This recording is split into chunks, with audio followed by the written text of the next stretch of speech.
Daniela, no sé si me alcanzas a escuchar. Hola Cris, buenos días. Sí, yo te escucho claramente. ¿Tú me escuchas? Sí, perfectamente. Bueno, en honor al tiempo, debido al pequeño retraso que hemos tenido, voy a comenzar con la presentación de nuestra ponente del día de hoy. Nos acompaña Daniela Macías. Daniela Macías es abogada por la Universidad de las Américas. Eh, Está estudiando, terminando sus estudios de masterado en protección de datos personales y propiedad intelectual por la Universidad Internacional de La Rioja en España. Ella es coautora del proyecto de ley orgánica de protección de datos personales para Ecuador, presentado ya al momento en la Asamblea Nacional. Es especialista en derechos digitales, es corresponsable de la campaña Mis Datos Soy Yo, que es una campaña que comenzó a nivel ecuatoriano y ya se ha extendido a nivel latinoamericano. También es corresponsable de la campaña Internet Segura para Niños. Ella actualmente ocupa el cargo de directora de protección de la información en la Dirección Nacional de Registro de Datos Públicos. Te damos la bienvenida, Daniela, y te cedo la palabra para que puedas comenzar con tu presentación. Muchas gracias, Cris. Muy buenos días con todos. Primero pedirle una disculpa a los asistentes por la demora. Los problemas técnicos a veces son un poco complicados de solucionar, pero bueno, aquí estamos. Eh, Muchas gracias, Cris, por el espacio y deseándoles a todos que en casa se encuentren con salud y pasando una cuarentena agradable y creciendo mucho personalmente. El día de hoy yo les voy a hablar sobre la ciudadanía digital y cómo hemos pasado de la sociedad de la información a la sociedad de red. Esta revolución o transformación que hemos vivido a lo largo de los últimos años ha impactado directamente en la forma en la que los seres humanos nos desarrollamos e interactuamos. Cuando aparecieron las tecnologías de la información y comunicación, cuando apareció Internet, teníamos un cambio de paradigma en la estructura social. La información se volvió un recurso. Éramos personas que consumían información y teníamos acceso a un sinnúmero de datos que nos permitían de alguna u otra forma enriquecer nuestro conocimiento y es ahí cuando empezamos a enriquecer nuestro conocimiento que empezamos otra vez a cambiar y a pasar de la sociedad de la información a la sociedad del conocimiento. En la sociedad del conocimiento empezamos a producir, ya no solo consumimos información, sino que también con esta información empezamos a producir conocimiento y empezamos a producir más información y la información empieza a ser un activo o empezamos a notar la importancia del activo que es el dato como tal. Pero en esta época o en estas etapas, las personas éramos usuarios o éramos sujetos pasivos frente al uso de las tecnologías de la información y comunicación, pues solo recibíamos servicios. Y esto cambia hace un tiempo atrás socialmente y empezamos a eh, entrar en la sociedad red, caracterizada por la alta conectividad, en donde la interacción y las relaciones se vuelven parte esencial y ya dejamos de ser sujetos pasivos y comenzamos a convertir en sujetos activos. Ya no solo producimos conocimiento, sino que somos actores principales en la generación de componentes y microcomponentes que de alguna forma nos llevan a construir herramientas TIC y adicionalmente a interactuar con los datos y permitirnos así no solo acceder a la información como un recurso, sino a manejarla y a utilizarla en nuestro favor. Creo que en esta parte es importante destacar que en la sociedad red la interacción y las relaciones son un aspecto esencial y nos brindan millones y un sinnúmero de ventajas, pues la información permite que la tecnología se adapte a nuestras necesidades y que aquellos que ofrecen servicios o que las comunicaciones o que las actividades vengan de alguna forma perfiladas a mi gusto, a mi entera satisfacción de alguna forma. Y por lo tanto, se requiere de el dinamismo de un mayor número de datos y ahí empezamos a entender un poco más la importancia de los datos personales. ¿Qué le puedes pasar a la siguiente, por favor?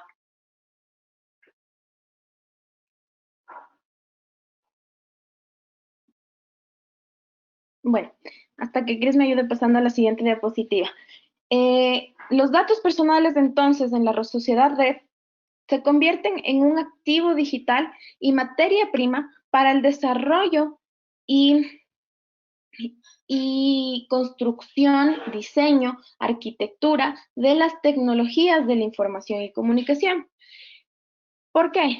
Porque a través de la identificación de las personas, es decir, con un dato personal, me identifican y soy identificable ahora o en el futuro.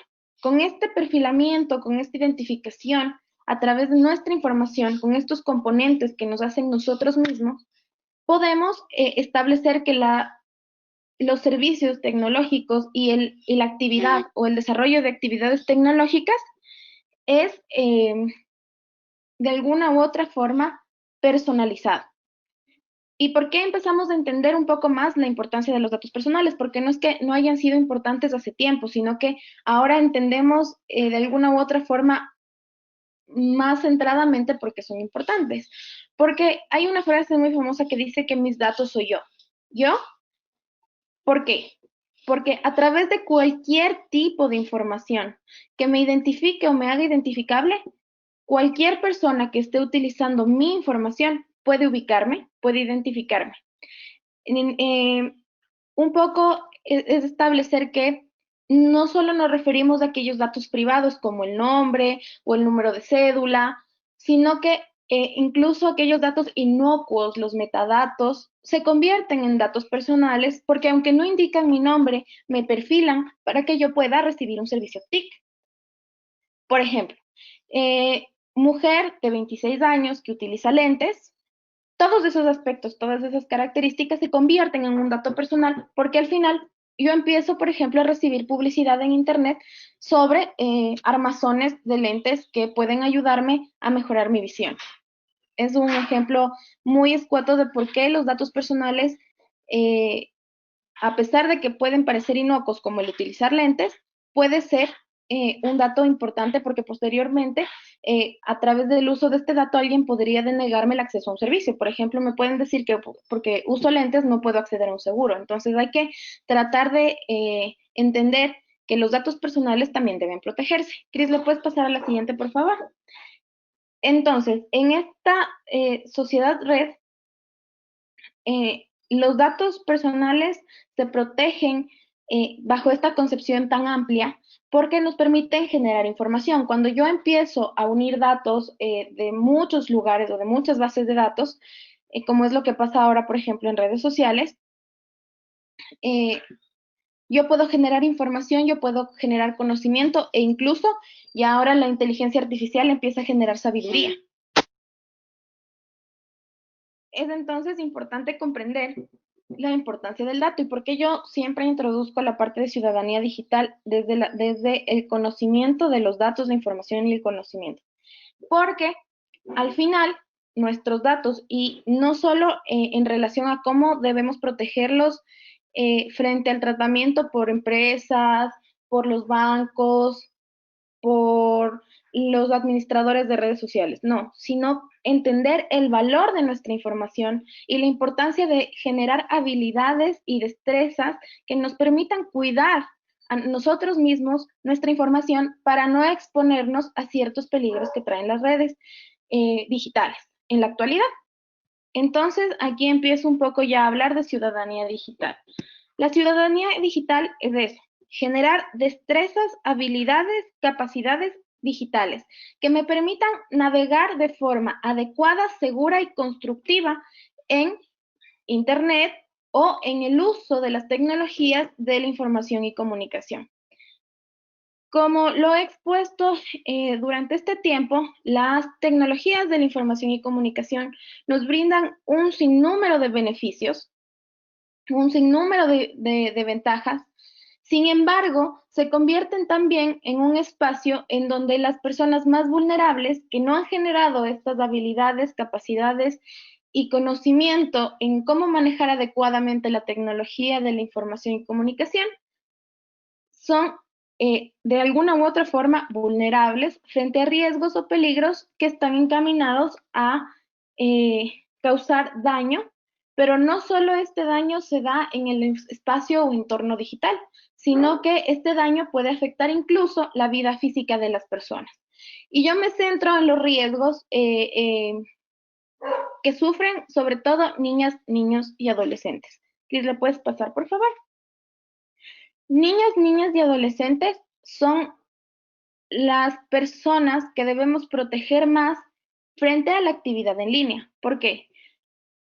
Porque existen riesgos y peligros inherentes a la construcción y a la falta de generación de habilidades que permitan la construcción de huellas digitales sanas, seguras y constructivas. Y aquí entro a preguntarles a ustedes si ustedes conocen lo que es la huella digital.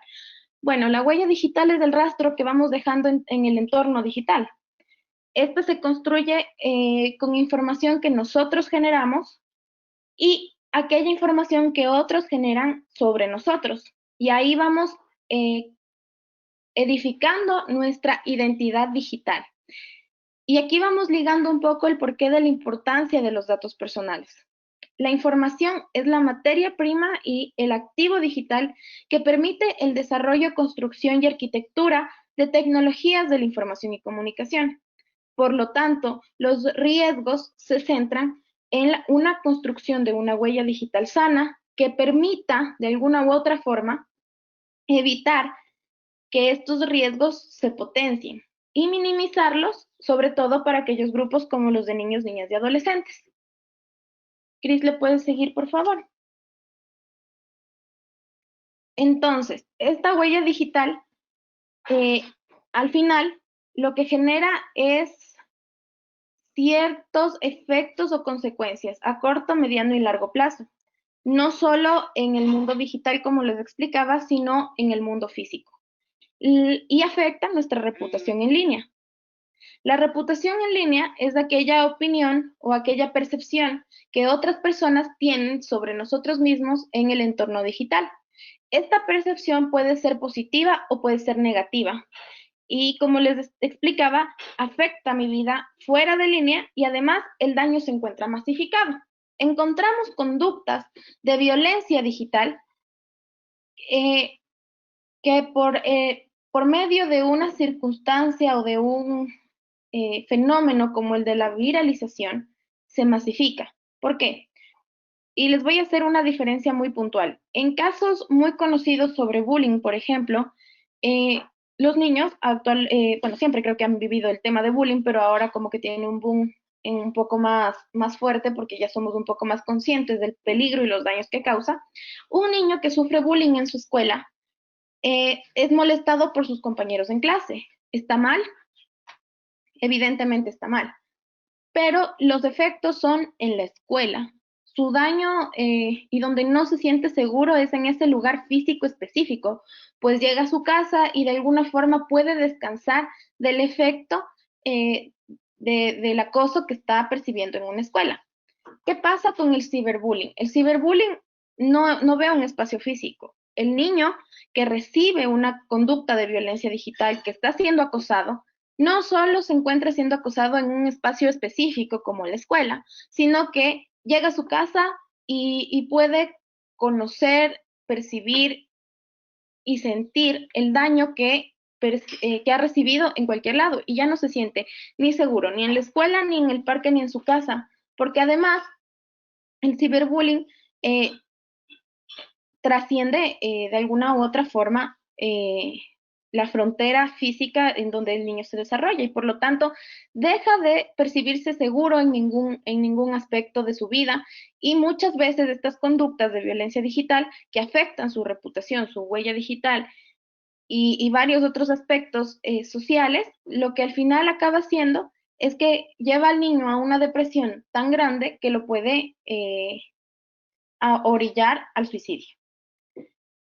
Es un ejemplo muy sencillo de cómo opera la violencia digital, pero creo que es importante conocer los diferentes tipos de violencia digital.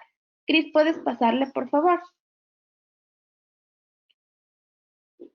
Es entonces necesario conocer la importancia de enseñarles a los niños a las niñas y a los adolescentes, enseñarnos a nosotros como padres que tenemos derechos digitales, que tenemos que empoderarnos y sensibilizarnos de los derechos digitales, porque no solo implica tenerle miedo al uso de la tecnología, sino que tenemos que construir habilidades y destrezas que permitan ahora y en el futuro navegar de forma adecuada y segura en línea. Porque no se trata de satanizar a las redes TIC actualmente. Se trata de generar conocimientos en niñas, niños y adolescentes, en nosotros como padres, en profesores, en la sociedad entera, con un aspecto de responsabilidad conjunta para lograr que los niños, niñas y adolescentes no se vean afectados en la navegación que están haciendo actualmente en las TIC. Ahora, es necesario también aclarar que no solo son vulnerables niños, niñas y adolescentes. La violencia digital se ha potenciado radicalmente y ha trasladado los fenómenos actuales al uso de la tecnología. Por ejemplo, nos encontramos con violencia digital de género, en donde se utiliza el contenido o la herramienta para afectar o dañar a las mujeres, por ejemplo, o a las personas LGBTI. También se utiliza para generar cualquier tipo de violencia o abuso en contra de comunidades y pueblos indígenas.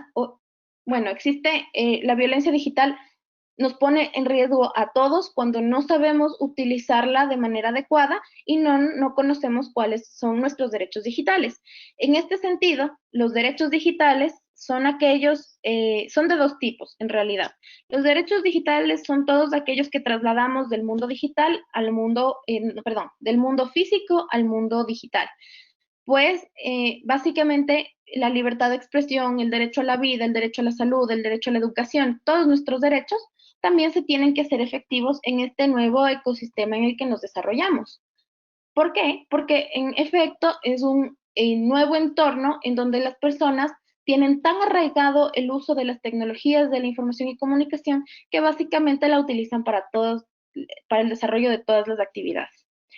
Es entonces necesario entender que existen este tipo de derechos, pero también existen nuevos derechos que nacen de la naturaleza o de la parte esencial de las TIC o del entorno digital.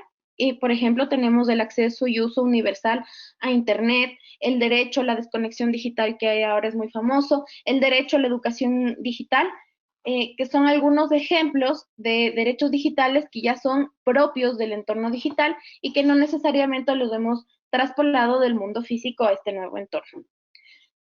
¿Y por qué son tan importantes los derechos digitales? Los derechos digitales son muy importantes porque únicamente a través del empoderamiento de este tipo de derechos podemos hacer un uso sano, adecuado, seguro, responsable y constructivo de las tecnologías de la información y comunicación. Cris, ¿puedes darle la siguiente? Y así también podemos identificar aquellas situaciones de riesgo y tratar de mitigarlas para evitar sufrir consecuencias en el mundo en línea o en el mundo fuera de línea. Ahora, como bien lo manifestaba, la violencia digital es un nuevo tipo de violencia que básicamente se encarga de causar daño, o sea, una persona se encarga de causar daño a otra a través del uso de las tecnologías de la información y comunicación. La violencia digital puede ser de muchos tipos, puede existir violencia digital orientada a acosar o molestar a una persona, es decir, burlarse, mofarse, hacerla sentir menos.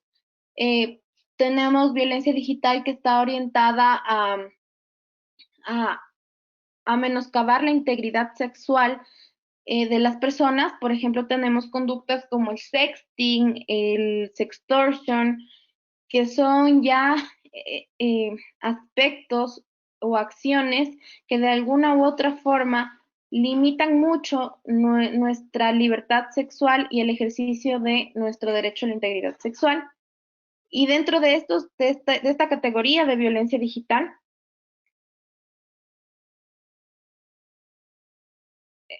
dentro de, tal vez, Cris, me acabas de mandar un mensaje, ¿me escuchas?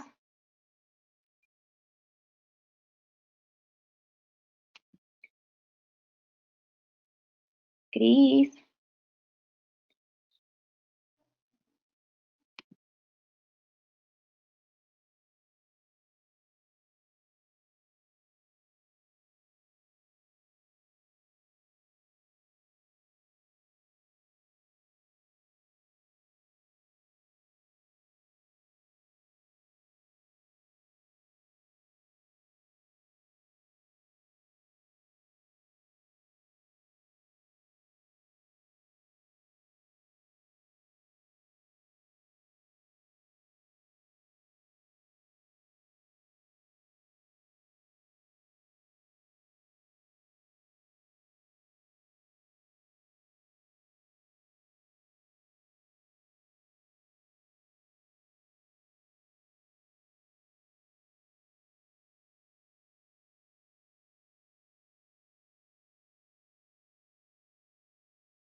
No sé, Cris, si ahí puedes volverme a escuchar.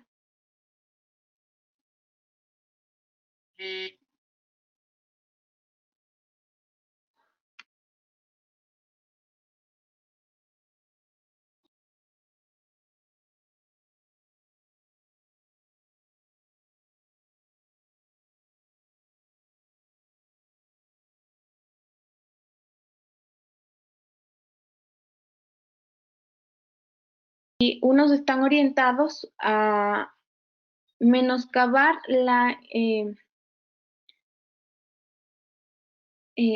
situación emocional de las personas, porque lo que buscan, tienen como finalidad es acosar, perseguir, agredir a las personas en su dignidad, y por lo tanto tenemos acciones como el ciberbullying, el acoso, el doxing y ciertas conductas que ya son propias del entorno digital que de alguna u otra forma menoscaban esa parte emocional en detrimento de nuestra psicología y nos pueden llevar al suicidio. Ahora tenemos tipos de violencia digital que son mucho más eh, o que causan efectos un poco más trascendentales. No sé si es la palabra trascendentales, pero de alguna u otra forma son efectos más nocivos. eh, y son aquellas conductas de violencia digital sexual en donde se menoscaba la integridad sexual del individuo, obviamente. Conductas como el sexting, conductas como el sextortion, la pornografía infantil, el abuso sexual, son de alguna u otra forma o se han potenciado con el uso de las tecnologías de la información y comunicación. Y por lo tanto es necesario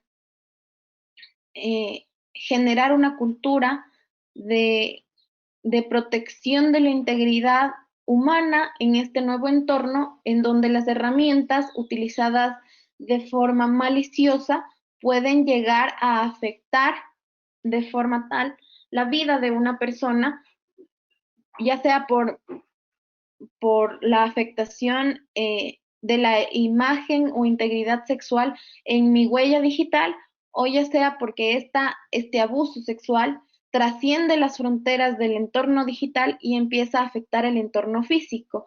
Conductas como el grooming, que para que me entiendan, el grooming es el contacto de una persona adulta a través ya sea de perfiles falsos o de engaños y mentiras con un niño o niña adolescente, eh, para o con fines sexuales, en donde no solo se les pide imágenes de sus cuerpos o de sus partes íntimas, sino que se, se cita al menor en algún lugar con desconocimiento de los padres, y lo que al final puede ocurrir es que el niño sea secuestrado y llevado a un tema de trata de personas, o incluso pueden llevárselos para un tema de eh, venta de órganos, y bueno, es una problemática sumamente grande.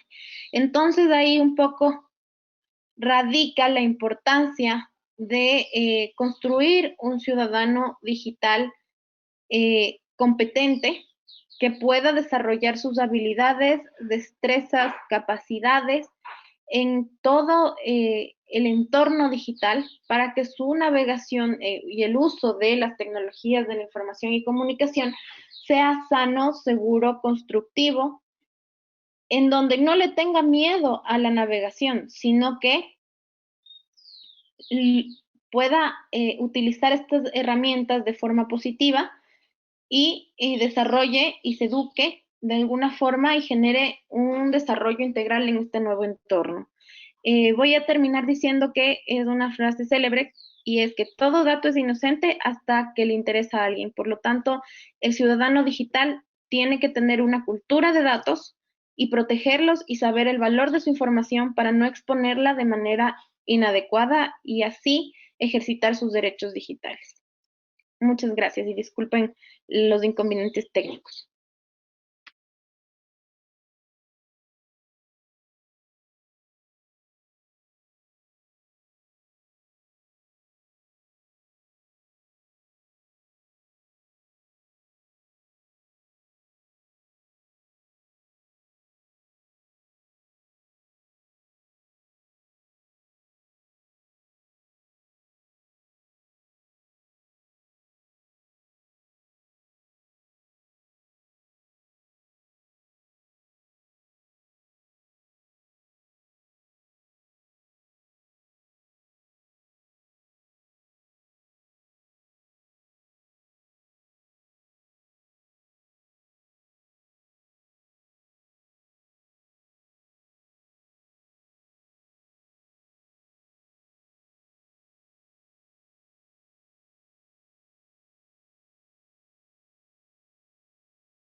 Gracias a todos por asistir al evento Aprendiendo a construir al ciudadano digital.